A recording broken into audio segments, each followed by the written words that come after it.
Anyway, today we are going to be talking about essential me time. So now Claim Your Me Time Challenge is coming up September 11th. And if you've been in this group for a while or you are just new, know that that challenge is going to be a fun one. And I'm going to walk you through what needs to happen in order to claim your time, to make time and carve out time for yourself. But today I wanted to talk about why is that so important? Why is it important for you to have me time? And is it optional?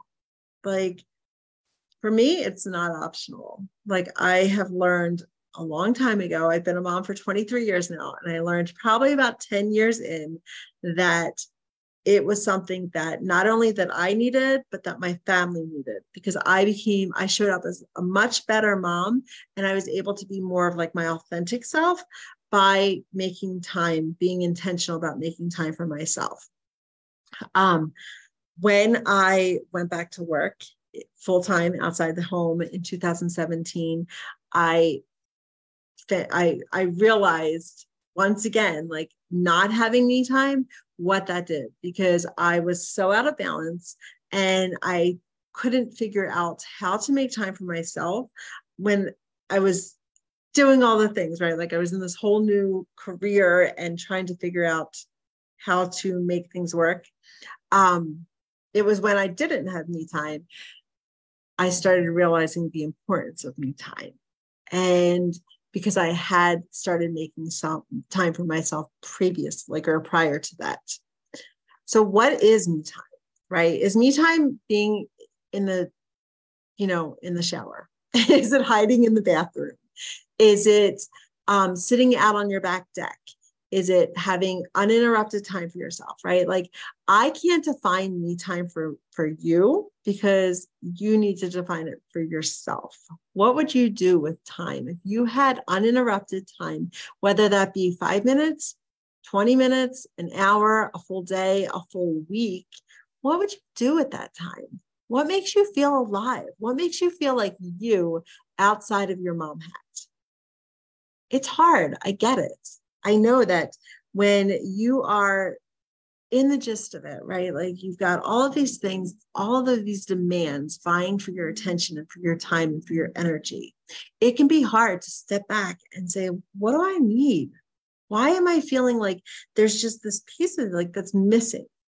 Because I've been there. I get it.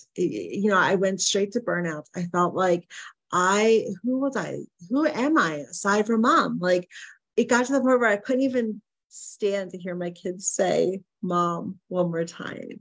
Like I'd be hiding in the bathroom crying. Like I felt like there was just this piece of me missing, and I was denying myself even the time or space to even get back in touch with myself. And I was overcommitting myself, right? The superwoman. I was overcommitted because I wanted to avoid actually feeling the feels that I was feeling, right? I know that's a lot of words, a lot of feeling words, but I put a lot of things. I was constantly like, what can I do? What can I do? Because what I was avoiding. I didn't want to stop. I felt like I had to continue on that cycle of overwhelm in order to be the mom that my kids needed, or the wife that my husband needed. And I couldn't even rest. To rest was torture. If you can relate, let me know, because I know I'm not the only one here. Let me just come back in. So I'm refreshing my feed. I'm not seeing any comments. I'm hoping that if you're watching, just let me know. Let me know you're watching. That way, at least I know that it's going over the comments or whatever. So I'm refreshing, but no comments are showing up. So I apologize if you're commenting and I'm not seeing it.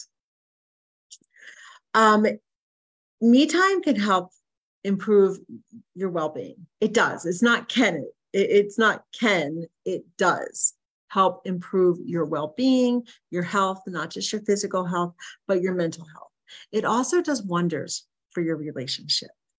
When you are struggling in a cycle of overwhelm and you are overcommitted and your time is just given out to everybody else, it's going to start affecting your relationships. And once you start recognizing that your time and energy is just as important as anyone else's, that you matter, you're going to start treating yourself with self-love. It just happens. It's like a natural, like a side effect that just happened, a natural consequence of it happening. And as that happens, your relationships are going to start improving, right? You're going to start being able to set better boundaries, have healthier expectations, be able to assert your needs, be able to know what it is that you need instead of just living on autopilot. It's also going to help boost your overall happiness. When you start making time for yourself, you're going to be able to start inserting activities of joy, things that are going to, things that make you feel alive, make you feel that you matter, and are going to give you that sense of accomplishment, that sense of pleasure when you get lost in the flow and where you don't even know what time has passed, because, time flies when you're having fun, when you're doing things that are going to be for your soul. That is going to improve your happiness. Again, just a natural consequence of what's going to happen. There's some challenges though, right? We'll let the dog. Oh, can you let the dogs out, G? Okay. All right, we got that handled. Watching my in-laws' dogs. So we've got 5 dogs here, including our 2. We've got 3 more. So it's a zoo here. It's an absolute zoo. Some of the challenges that we face that are preventing us from making time for ourselves, right? The number one reason is I don't have the time, right? I challenge that because we make time for those things that we think matter, right? And if you actually did a time audit, which I know you don't have time for that necessarily, but if you were to just take an honest look at how you're spending your time and realizing, like, am I spending my time on the things that actually matter or that are really like moving the needle in your life or helping you make progress or helping you live your best life? The chances are probably slim that you are. And so taking an honest, authentic look at how you're spending your time might help you see that it's not time that is keeping you from spending, carving out time for yourself. Because you're going to start, once you start doing activities that you love, it's going to be positively reinforcing, and it's going to help you see that you are worthy of love. You are worthy of spending time on and space and using your energy to do things for yourself. And that's going to just create this, new habits and new routines and new ways of actually doing life. So time is that number one challenge. But I want you to look a little bit deeper. Hold on, where's a yoga mat? In my closet.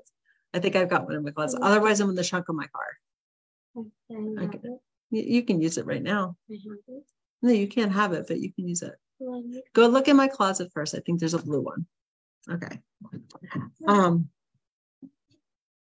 No, I'm using it. Sorry. It's not dark in my closet. There's just some light on. Sorry about that. All right. So the deeper than the time excuse is the limiting beliefs. What are you telling yourself? This is holding you back. Are you telling yourself that I can't possibly accept help because I should be doing this all myself? Are you telling yourself I'm a bad mom because I want a break or I need a break, right? Or are you saying a good mom would want to spend 24/7 with her kids? A good mom would, my mind is blank. A good mom should cook 3 full meals and make sure that every meal is, everybody's happy all the time. Right? A good mom should ...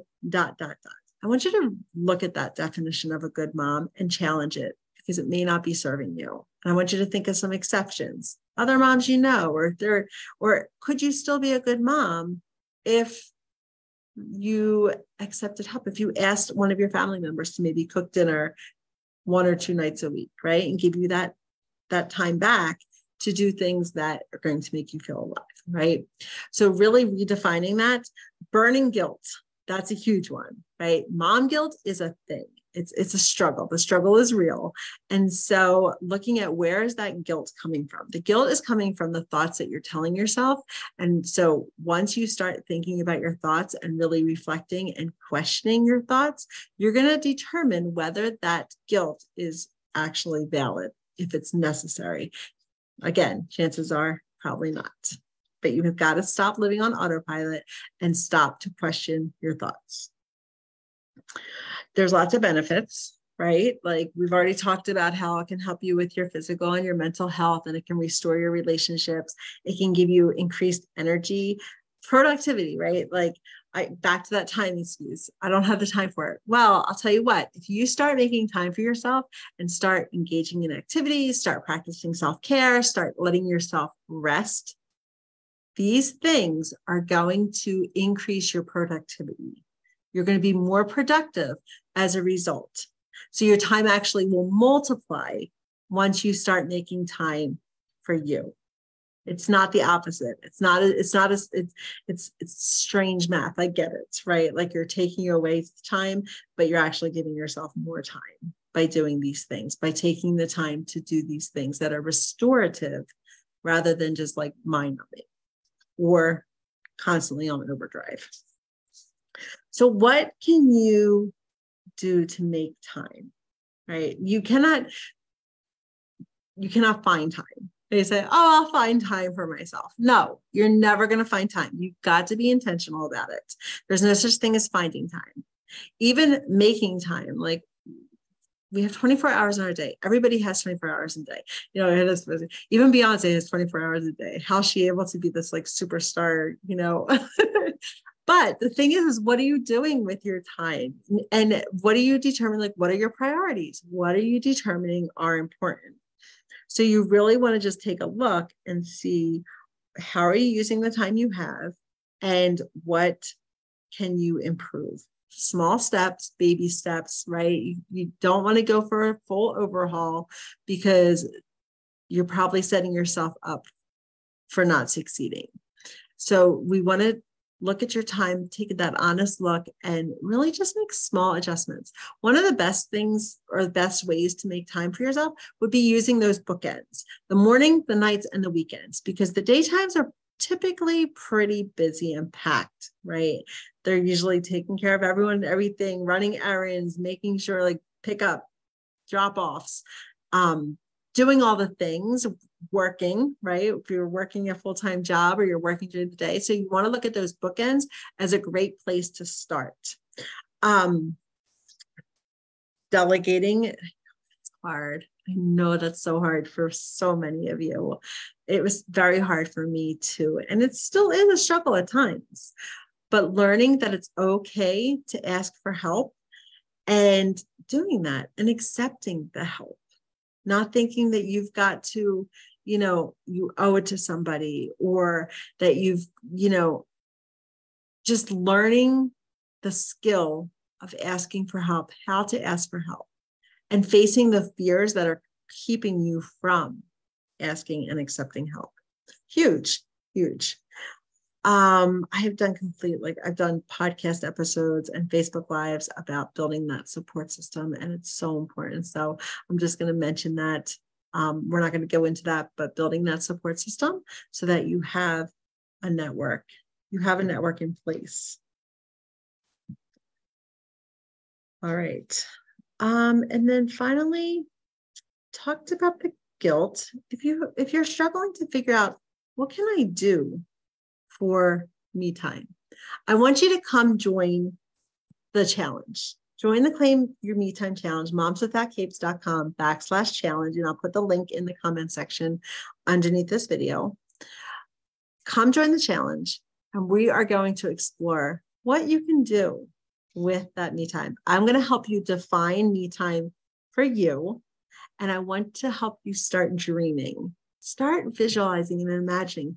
What would you do if you had 5 minutes, 20 minutes, an hour, a day, or a week? What would you do? What passion would you pursue? Would you finally catch up on all the sleep that you've been like deprived of for the past how many ever years you've been a mom? Would you attend class? Would you go back to school?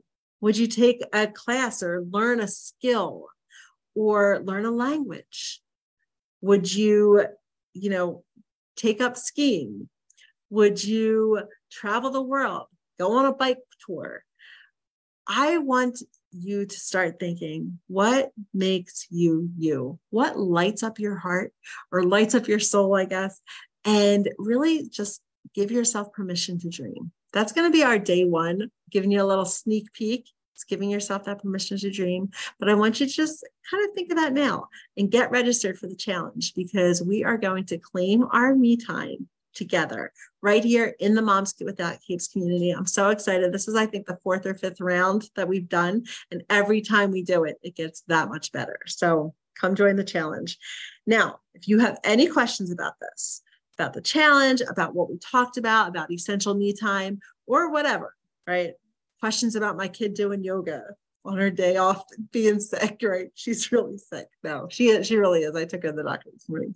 But let me know in the comments or reach out to me, email, messenger, or whatever, and let me help you get those questions answered.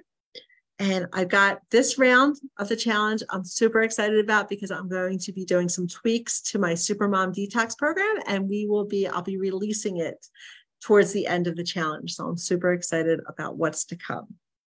Any questions, let me know. Go join that challenge. That's your only call to action today, is to go to momswithoutcapes.com/challenge and get registered. Invite a friend if you want, right? If there's other moms on, that you're friends with that aren't making time for themselves, invite them to join the challenge as well. All right, that's it. I'm Ani. I'm signing off. Take care, and I hope that you have a great week.